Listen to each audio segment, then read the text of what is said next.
হাজবেন্ডকে বেশ সুন্দর বুঝিয়ে সুঝিয়ে কথা করে নিয়েছিলাম আজকে দুপুরে সেদ্ধ ভাত রান্না করব। আর খুব বেশি হলে সেদ্ধর সাথে ডিমের অমলেট। এদিকে দেওরটা কোথায় থেকে বেশ খানিক চিকেন হাতে করে উড়ে এসে জুড়ে বসলো।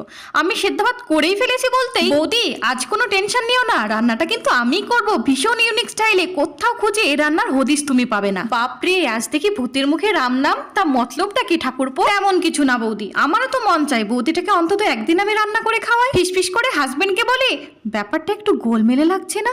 কি বললে বৌদি? না তেমন কিছু না, চলো তবে কিচেনে, পেঁয়াজটা তোমায় কেটে বেছে দিই।